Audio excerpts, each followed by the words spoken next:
მეცადინეობა 41.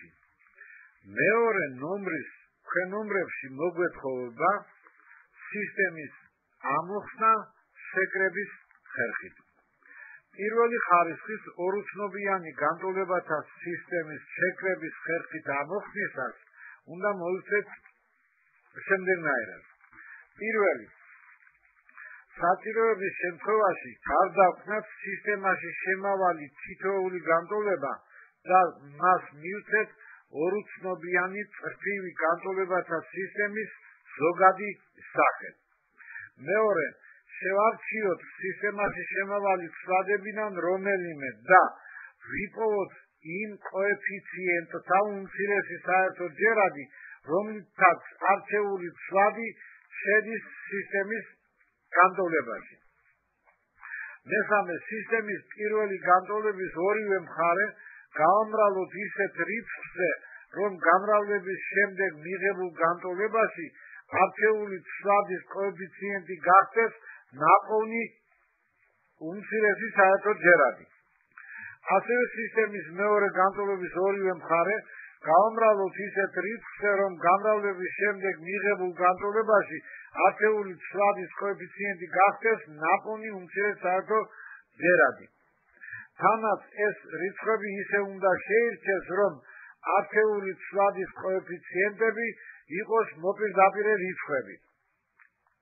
მეოთხე სისტემის განტოლებები წევრ-წევრად შევგრიბოთ.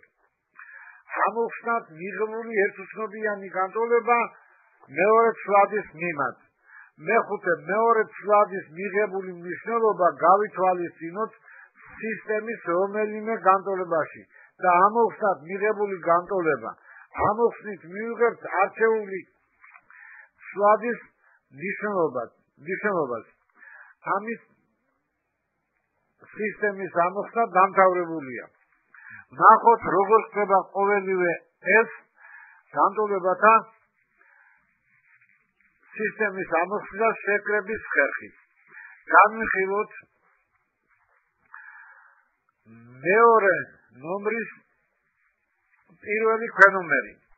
განვიხილოთ სისტემა x-3y უდრის 4, 5x+3y უდრის -1.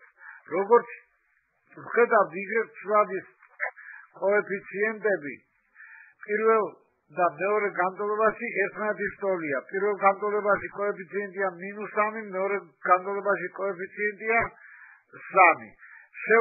შევგრიბოთ სისტემის ეს ორი განტოლება. შეკრებით მივიღებთ x უდრის 3, საიდანაც მივიღებთ x უდრის 1/2. x-ის ნაპოვნი მნიშვნელობა გავითვალისწინოთ სისტემის მეორე განტოლებაში და მივიღებთ მეორე განტოლებას, რომელსაც ამოხსნით y ცვადის მიმართ და მივიღებთ y უდრის -7/4. ამრიგად სისტემის ამონახსნებია რიცხვთა წყვილი 1/2 და -7/4. პასუხის წყვილის სახით ჩაწერისას უნდა გვახსოვდეს, რომ პირველ ადგილზე იწერება x ცვადის მიღებული მნიშვნელობა, ხოლო მეორე ადგილზე იწერება y ცვადის მიღებული მნიშვნელობა.